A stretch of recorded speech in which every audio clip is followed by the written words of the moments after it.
Hello बच्चों, नमस्कार।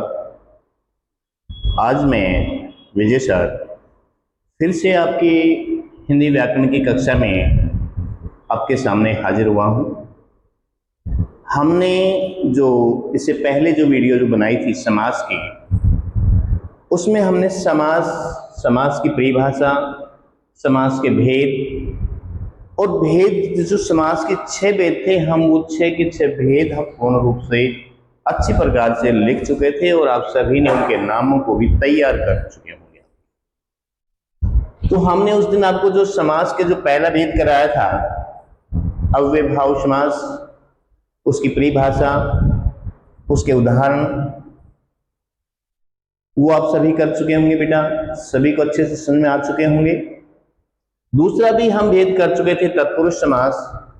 तत्पुरुष समास क्या है, किसे कहते हैं, उस तत्पुरुष समास के भी कितने भेद होते हैं, वो भी हम पूरे कर चुके हैं। तो आज हम अव्ययभावी और तत्पुरुष समास से आगे जो समास का जो अगला जो भेद है, जो समास के 6 भेद थे उनमें से हम 2 कर चुके हैं, बाकी 4 बचे हैं, वो आज हम अपने इस वीडियो में पूरा करेंगे। तो नंबर 3 पे जो आज हमारे पास जो समास का जो तीसरा जो भेद आता है वह है कर्मधारय समास। कौन सा समास है बेटा? कर्मधारय समास। अब कर्मधारय जो समास है, इसमें भी आपको बेटा जब हमने पढ़ा था समस्त पद क्या होते हैं, समस्त पद में कितने होते हैं, कितने भाग होते हैं, तो वो आपको तैयार रखना है, ध्यान रखना है। समस्त पद, और समस्त पद के अंदर 2 पद होते थे, पूर्व पद और उत्तर पद। तो कर्मधारय समास की परिभाषा है, जिस समस्त पद का पहला पद गौण हो। कौन सा? पहला पद, पूर्व पद, उत्तर पद, पहला पद, दूसरा पद, ये हम समस्त पद में पढ़ चुके हैं बेटा। तो जैसे समस्त पद का पहला पद गौण हो, उत्तर पद प्रधान हो, और दोनों के बीच में, कौन से में? पूर्व पद और उत्तर पद दोनों के बीच में जहां उपमेय या उपमान या विशेषण या विशेष्य का संबंध हो, उसे कर्मधारय समास कहते हैं। ठीक है बेटा, परिभाषा आपके सामने लिखी हुई है। तो अब इसके बीच में जो शब्द आते हैं, उपमेय और उपमान, विशेषण और विशेष्य, इनके बारे में बेटा आपको, इनकी परिभाषाओं के बारे में आपको ज्ञात होना चाहिए। हम पहले वीडियो में बता चुके हैं भाई, उपमेय क्या होता है? किसी साधारण व्यक्ति वस्तु, किसी उपमेय के किसका प्रयोग किया जाता है? किसी साधारण व्यक्ति वस्तु का उपमान किसी विशेष व्यक्ति वस्तु के साथ जहां तुलना की जाए या आरोप प्रत्यारोप किया जाए, तो उपमेय में किसका होगा? किसी साधारण व्यक्ति वस्तु का वर्णन होता है, जबकि उपमान में किसी विशेष व्यक्ति वस्तु का प्रयोग किया जाता है। ठीक है, अब ये होने के बाद अब आता है विशेषण क्या होते हैं और विशेष्य क्या होते हैं। जब हम विशेषण का अध्याय पढ़ेंगे तो बेटा उसमें इसके विशेषण के भेद वो हम पूर्ण रूप से तैयार करेंगे, लेकिन उससे पहले हमें यहाँ पता होना चाहिए कि कौन से शब्द, इसका क्या परिभाषा होती है। विशेषण क्या होते हैं बेटा? संज्ञा और सर्वनाम। संज्ञा और सर्वनाम शब्दों की विशेषता बताने वाले शब्द विशेषण कहलाते हैं। ठीक है बेटा, विशेषण संज्ञा और सर्वनाम शब्दों की विशेषता बताने वाले शब्दों को विशेषण कहते हैं। ठीक है बेटा, विशेषण का हो गया होगा संज्ञा और सर्वनाम। बेटा इन दोनों शब्दों की जो विशेषता बताए वह क्या कहलाएगा? विशेषण। अब आता है हमारे पास विशेष्य। विशेष्य क्या होते हैं बेटा? जो शब्द विशेषण की विशेषता बतलाते हैं। किसकी? विशेषण की विशेषता बताने वाले शब्द विशेष्य कहलाते हैं। जैसे आप कहोगे सर आपने परिभाषा तो बता दी, इनमें हमें पता नहीं चल रहा। जैसे मोहन बहुत सुंदर लड़का है, एक आता है मोहन बहुत सुंदर लड़का है। ठीक है बेटा, तो ये एक बेटा हमारे पास एक वाक्य है उदाहरण के रूप में। तो इसमें हमने देखा ना, इसमें विशेषण शब्द कौन सा होगा? तो हमने क्या कहा था, जब संज्ञा या सर्वनाम शब्दों की विशेषता बताई जाए वो विशेषण कहलाते हैं। तो इसमें क्या है, संज्ञा सर्वनाम। मोहन क्या एक संज्ञा है, मोहन के बारे में बताया जा रहा है। मोहन बहुत सुंदर लड़का है। मोहन क्या एक लड़का तो है, लेकिन कैसा है, सुंदर है। तो सुंदर शब्द इसमें किसकी विशेषता क्या होगा, इसमें सुंदर शब्द विशेषण होगा बेटा। ठीक है बेटा, इसी प्रकार से अपना विशेष्य होता है। उपमा, उपमेय, विशेषण और विशेष्य की परिभाषा आप सभी को अच्छे से समझ में आ गई होगी बेटा। अब हमने जो परिभाषा पढ़ी थी कर्मधारय समास की, जिस समस्त पद का पहला पद गौण हो और उत्तर पद प्रधान और दोनों के बीच में या तो उपमेय उपमान या तो किसी साधारण व्यक्ति वस्तु या किसी विशेष व्यक्ति वस्तु की विशेषण या विशेष्य का जहां संबंध होता है वहां कर्मधारय समास होता है। अब जैसे कि हमने एक शब्द लिखा हुआ बेटा काली है जो मिर्च, ये हमने लिखा हुआ काली है जो मिर्च, ये क्या है बेटा, एक से अधिक शब्द है, यानी कि शब्दों को हमें अलग से कहा गया। ये समस्त शब्द हम इसे नहीं कह सकते, ये क्या है, विग्रह है बेटा, समास का विग्रह। जब इनको हम जोड़ेंगे, काली है जो मिर्च, जब इनको जोड़ेंगे, जोड़कर जब हम ये दो या दो से अधिक शब्दों को जोड़ते हैं, जोड़ने वाली जो प्रक्रिया होती है उसे समस्त पद कहते हैं, समास कहते हैं। तो जोड़ेंगे तो क्या बन गया बेटा, काली मिर्च। ठीक है बेटा, तो ये काली जो मिर्च जो शब्द है ये क्या हो गया, ये क्या कहलाएगा बेटा, ये समस्त पद कहलाएगा। ठीक है बेटा, और ये जो काली मिर्च का हमने लिख दिया काली है जो मिर्च, ये क्या कहलाएगा, उसका समास विग्रह कहलाता है। ठीक है, अब दूसरा आता है हमारे पास बेटा, समस्त पद है चंद्रमुख। तो समस्त पद का हम क्या करेंगे, विग्रह करेंगे, यानी कि सभी पदों को अलग अलग विभाजित कर देंगे। किसके आधार पर, व्याकरणिक आधार पर। तो करेंगे तो क्या होगा बेटा, चंद्रमा के समान मुख, उसको क्या हुआ है, चंद्रमा के समान जो मुख है उसका यदि हम समस्त पद बनाएंगे तो क्या होगा बेटा, चंद्रमुख। ठीक है, अगला है हमारे पास जैसे नील गगन, तो क्या कर देंगे बेटा, नीला है जो गगन। अच्छा, अब आप कहेंगे सर ये तो हमें याद आ गया, इस प्रकार से आपने बता दिया, लेकिन क्या इस कर्मधारय समास में कोई पहचान है जिसको हम याद कर सकते हैं? तो इसमें बेटा पहचान होती है, उसकी पहचान मैं आपको बताता हूं। देखिए इसमें पहचान क्या होती है, जब हम कई बार किसी भी शब्द का विग्रह करने में असमर्थ होते हैं तो हम उसकी पहचान किन के द्वारा करेंगे बेटा, कर्मधारय जो समास होता है उसका जब हम किसी भी समस्त पद का जो विग्रह करते हैं तो उसके अंदर क्या क्या चीज होती है बेटा, यहां लिख देता हूं, है जो, के समान, ठीक है बेटा, रूपी या जैसा। ये शब्द यदि किसी भी समस्त पद का विग्रह करते समय यदि ये शब्द चारों में से कहीं भी प्रयोग होते हैं वाक्य में, तो वह कौन सा समास होगा बेटा, कर्मधारय समास होगा। कर्मधारय समास की पहचान क्या होगी, यदि किसी भी समस्त पद का विग्रह करते समय उसमें है जो, के समान, रूपी या जैसा शब्द जहां प्रयोग होगा वहां पर कर्मधारय समास होगा। अब इसमें देखो बेटा, है जो है, के समान है जो है, ठीक है बेटा। तो इस प्रकार से और शब्दावलियों में भी इन्हीं प्रकार के शब्दों का प्रयोग होगा, कब, जब समस्त पद का विग्रह करेंगे। ठीक है बेटा, तो कर्मधारय समास का जो हमने परिभाषा पढ़ी है, जो इनकी हमने बेटा विशेषण, विशेष्य, उपमान, उपमेय पढ़ा है या समस्त पद का विग्रह किया है और इसकी पहचान है, वो सभी बच्चों के समझ में आ चुकी होगी बेटा। ठीक है बेटा, ये पहचान आप साथ साथ लिख सकते हैं। अब हमारा जो 3 तक हो चुका है, चौथा जो हमारा भाग है बेटा समास का, द्विगु समास। इस समास में क्या है बेटा, हमने आपको कक्षा में भी बता चुके हैं बेटा। इसको देखो परिभाषाएं अलग प्रकार से होती हैं लेकिन उसका भाव एक होता है। क्या होता है भाई, जिससे समस्त पद का पहला पद संख्यावाची विशेषण हो और उसका विग्रह करते समय जहां समूह या समाहार का प्रयोग किया जाता है वह क्या होता है, द्विगु समास होता है बेटा। ठीक है, पहला पद संख्यावाची, इतना याद रखें बेटा, और विग्रह में समूह या समाहार का प्रयोग। अब इसकी परिभाषा हमने बोर्ड में लिखी, उसको ध्यान से देखें बेटा। जिस समस्त पद का प्रथम पद गौण हो, पहला पद गौण होता है और संख्यावाचक शब्द हो। पहला पद गौण होगा, शब्द कैसा हो, संख्या दर्शाई जाएगी, जैसे 4 है, 5 है, 10 है, 3 है, जो भी संख्या आए तो पहला क्या होगा, पहला पद गौण संख्यावाचक शब्द हो, उत्तर पद प्रधान हो दूसरा पद, और समस्त पद में जब समस्त पद का जब हम विग्रह करते हैं तो विग्रह करते समय समस्त पद में बेटा क्या होगा, समूह या समाहार का बोध होगा। समूह या समाहार का जहां बोध कराया जाए उसे द्विगु समास कहते हैं।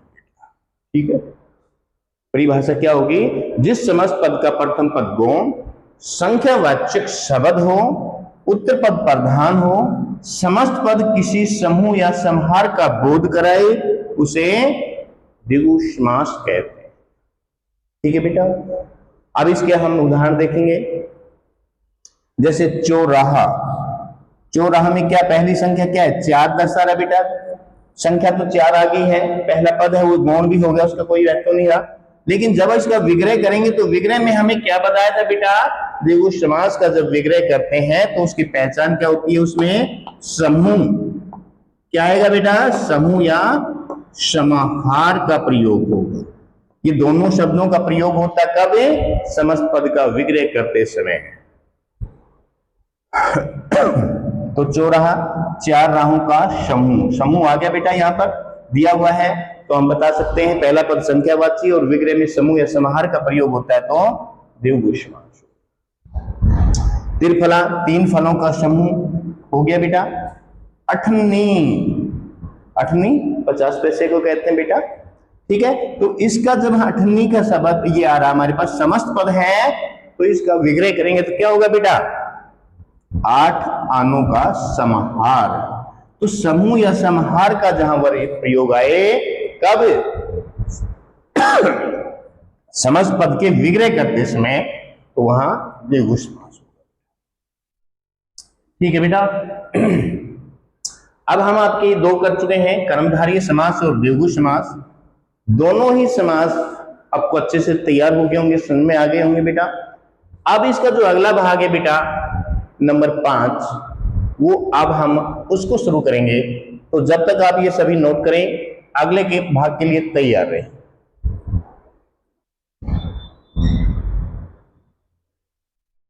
हाँ तो बेटा जो हम कर रहे थे 1 से 4 तक वो आप सभी बच्चों ने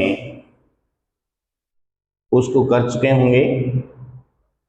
अब जो समास का हमारा अगला जो भाग आता है वह है द्वंद्व समास। द्वंद्व जो समास है, द्वंद्व समास का जो अर्थ होता है वह होता है बेटा झगड़ा। क्या होता है इसका अर्थ, शाब्दिक अर्थ होता है बेटा झगड़ा।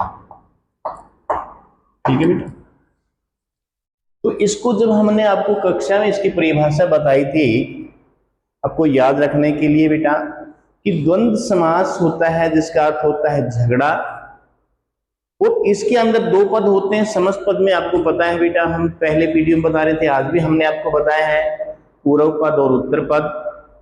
दोनों ही पद इसमें या तो पूर्व पद उत्तर पद दोनों एक दूसरे के समान भाव प्रकट करते हैं, एक दूसरे के विपरीत भाव प्रकट करते हैं, समान या विपरीत भाव प्रकट करते हैं। किसमें, द्वंद्व समास में। अब उसमें हमने बताया था जब द्वंद्व समास का जब समस्त पद होता है तो समस्त पद के अंदर और, अथवा, या एवं जैसे शब्द वहां से समाप्त हो जाते हैं, और जब समस्त पद का विग्रह करते हैं तो यही शब्द आकर उसमें प्रयोग किए जाते हैं। ठीक है बेटा, तो एक बार इसकी परिभाषा जो हमने बोर्ड पे लिखी है उसको देखें।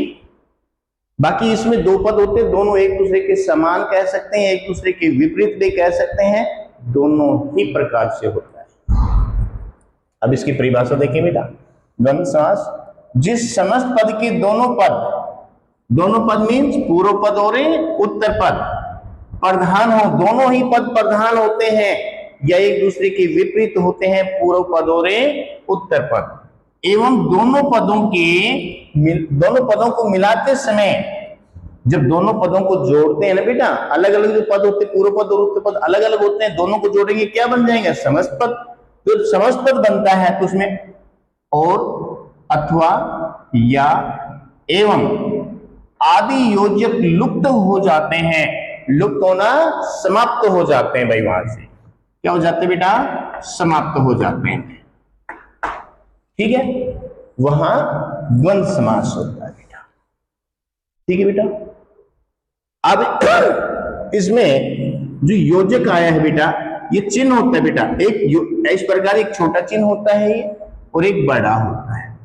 हमने पहले भी बताया था बेटा, जो ये छोटा चिन्ह होता है इसे योजक चिन्ह कहते हैं। ठीक है, जो आपस में दो पदों को एक दूसरे के समान हो, एक दूसरे के विपरीत होते हैं, उनको जोड़ने का काम करता है। और निर्देशक चिन्ह क्या होता है बेटा? कर्ता के द्वारा कही हुई बात का ज्यों का त्यों जो प्रयोग करते हैं, उस वक्त हम ये योजक चिन्ह से बड़ा जो चिन्ह लगाते हैं, इस प्रकार की रेखा, उसे हम कहते हैं निर्देशक चिन्ह। ठीक है बेटा, निर्देशक चिन्ह।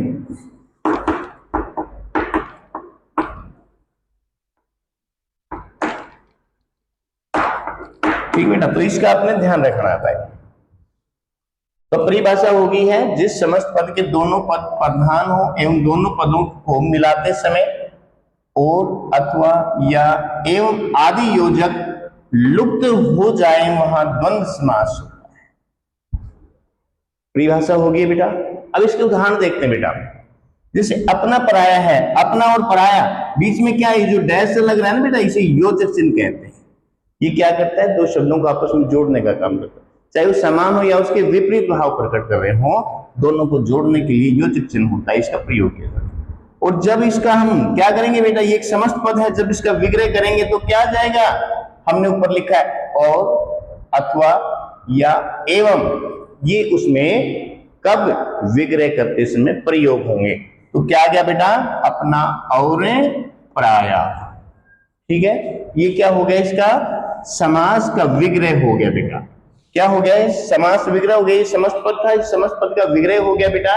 तो क्या कहेंगे हम? यहां समास विग्रह कहेंगे इसे भाई। ठीक है बेटा। अब दूसरा आता है हमारा राजा रंग। तो उसी प्रकार से समस्त पद है ये क्या है? समस्त पद है बेटा। इसका हम क्या करेंगे? विग्रह कर देंगे समास का। तो क्या हो गया? राजा और रंग। जय पराजय एक दूसरे के विपरीत है बेटा, तो जय और पराजय।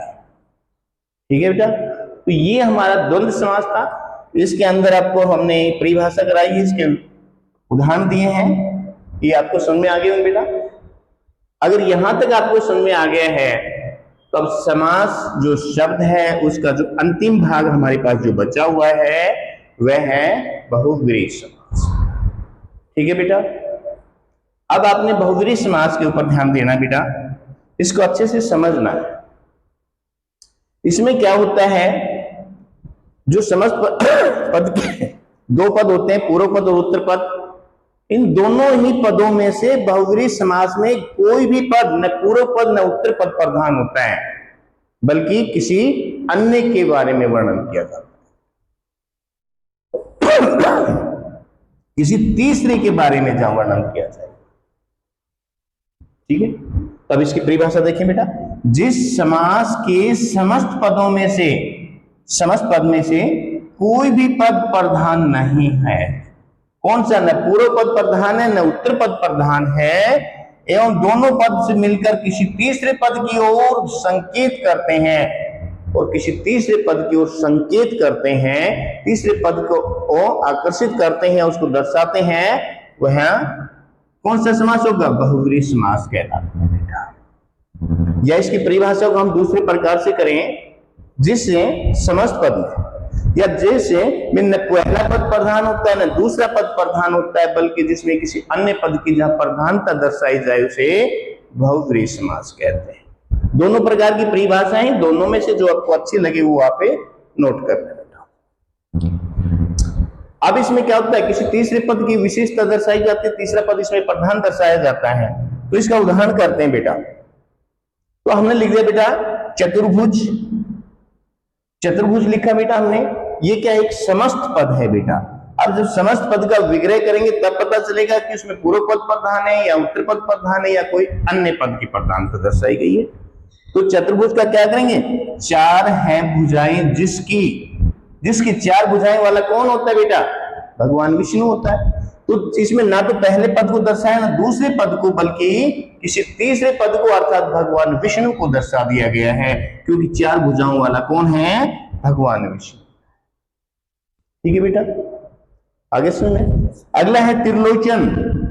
त्रिलोचन तीन आंखों वाला, तीन आंखें किसके हैं, भगवान शिव के हैं, है ना। तो इसमें हमारे तीन आंखों वाला कौन होगा, भगवान शिव। ना इसमें पहला पद है ना दूसरा पद है, जिस पद का कोई वर्णन नहीं है ऐसे पद का जहां दर्शाया जाता है वो अन्य पद के होता है। जो तीसरा पद वो क्या है, इसमें शिव है। तो इस प्रकार से यदि हमारे पास आ रहा है तो क्या कहेंगे हम, बहुव्रीहि समास कहते हैं। अगला आता है दशानन। दशानन जो शब्द है इसका हम विग्रह करेंगे तो क्या करेंगे, 10 है आनंद जिसके, आनंद का अर्थ क्या होता है बेटा, सिर। क्या होगा, सिर कहते हैं इसे। तो क्या आएगा, 10 है आनंद जिसके या 10 है सिर जिसके। 10 सिरों वाला कौन है, रावण बेटा। तो क्या हो गया इसका, रावण। ये भी क्या होगा, कोई अन्य पद हो गया बेटा। तो इसमें क्या होगा, जिसमें न पहला पद प्रधान होता है न दूसरा पद प्रधान होता है, बल्कि किसी अन्य पद की विशेषता बताई जाए, अन्य पद के बारे में जब वर्णन किया जाए वह बहुव्रीहि समास होता है। हो गया बेटा। अच्छा, अब आप कहोगे सर इसमें आपने करा दिया, इसके उदाहरण करा दिया आपने, तीसरा पद भी दर्शा दिया, लेकिन हम इसको जब विग्रह करते हैं तो हमें गलती हो जाती है। तो इसकी कोई पहचान है क्या, तो इसकी पहचान होती है बेटा, यदि बहुव्रीहि समास, यदि आप किसी भी समस्त पद का विग्रह करते हैं, किसी भी समस्त पद का विग्रह करते हैं, और यदि विग्रह करते समय, यदि आपको विग्रह करते समय, पहचान में यहां लिख देता हूं बेटा, विग्रह करते समय यदि आपको वाला, वाली, वाले या जिसका, जिसके, जिसकी, ये आपके 6 शब्द हैं बेटा, छोटे छोटे। ये जहां भी आपको विग्रह करते समय इनका जहां आपने प्रयोग कर दिया तो वह बहुव्रीहि समास का उदाहरण होगा बेटा, ध्यान रखना इसको। बहुव्रीहि समास का विग्रह करते समय कौन कौन शब्द होंगे, वाला, वाली, वाले, जिसका, जिसके, जिसकी शब्द का। यदि ये विग्रह में प्रयोग होते हैं तो कौन सा समास होगा बेटा, बहुव्रीहि समास। में आ गया बेटा या नहीं आया बेटा। देखिए ये बेटा जो हमने आपको इससे पहले जो समझाया था उसमें हमने दर्शाया था बेटा, यदि पहला पद यदि संख्या दर्शाई दी जाएगी तो कौन सा समास होगा बेटा, द्विगु समास। मैंने बताया था अभी थोड़ी देर पहले आपको, तो आपने ध्यान दिया होगा बेटा। लेकिन उसमें क्या था, यदि पहला पद संख्यावाची विशेषण है और उसका विग्रह करते समय यदि समूह या समाहार का जहां प्रयोग किया जाएगा तो बेटा कौन सा समास होगा, वह द्विगु समास होगा। इस चीज का ध्यान रखें बेटा। कभी आप कह दो सर आपने तो उसमें भी संख्या दर्शा दी थी, इसमें भी संख्या दर्शा दी, तो इस संख्या के आधार पर तो ये कौन सा होना चाहिए, द्विगु समास होना चाहिए, जबकि हमने कौन सा दिखा दिया, बहुव्रीहि समास दर्शा दिया। बेटा पहले इस प्रकार के कुछ एक शब्द होते थे, जो बहुत से शब्द होते थे जो द्विगु समास, कर्मधारय समास या बहुव्रीहि समास में प्रयोग हो जाते थे एक ही शब्द, लेकिन उनमें एक अपवाद का विषय होता था, एक बहस होती रहती थी, उसका कोई एक सार्थक निर्णय नहीं निकल पाता था। इसलिए अब क्या कर दिया, जिस समस्त पद का जैसा विग्रह, जिस समस्त पद का जिसके अनुरूप विग्रह किया जाएगा वह उसी समास का उदाहरण माना जाएगा। ठीक है बेटा, समझ गए। तो यदि पहला पद संख्या दर्शाया हुआ है और विग्रह कर रहे हैं, हम किसी अन्य पद को दर्शा रहे हैं और जिसमें जिसका, जिसके, जिसकी, वाला, वाली, वाले दर्शा दिया तो बहुव्रीहि समास होगा बेटा। यदि पहला पद संख्यावाची विशेषण दर्शा दिया गया और विग्रह करते समय यदि समूह या समाहार का यदि आपने प्रयोग कर दिया विग्रह करते समय तो आपका समास कौन सा होगा बेटा, द्विगु समास होगा, द्विगु समास। हो गया बेटा। ये आप किसके अनुरूप हो गए बेटा? समस्त पद की विग्रह के अनुसार उससे समास का नाम प्रयोग किया जाता है। तो अब हमारा बेटा ये जो समास का जो टॉपिक था, इस समास के जो 6 भेद थे, सभी भेद को हमने अच्छी प्रकार से पूरा कर चुके हैं। और पूरा करने के साथ साथ आपको हर समास का उदाहरण के साथ साथ उसकी पहचान के साथ साथ हमने आपको समझाने का पूरा प्रयास किया है। हमें उम्मीद है, आपसे पूरी रूप से आशा है कि आपने जो हमने पढ़ाया गया है आपको अभी, वो पूर्ण रूप से समझ में आ गया होगा और उसको अच्छी प्रकार से तैयार करें बेटा, याद करें, अच्छे से अपने नोटबुक में उसको लिखें ताकि आपको आगे किसी प्रकार की दिक्कत ना आए। और आप इसी प्रकार से बेटा अपने काम में ध्यान रखें, जिससे कि आपका जो भी लेक्चर आता है जिस भी विषय का, आप अपने काम में पूर्ण रूप से सफलता पाएं। तो आज का हमारा जो समाज का टॉपिक था बेटा, ये पूर्ण हो चुका है। आपने जो बहुत ध्यानपूर्वक से इस अध्याय को पढ़ा सुना, उसके लिए आप सभी विद्यार्थियों का धन्यवाद। Thank you.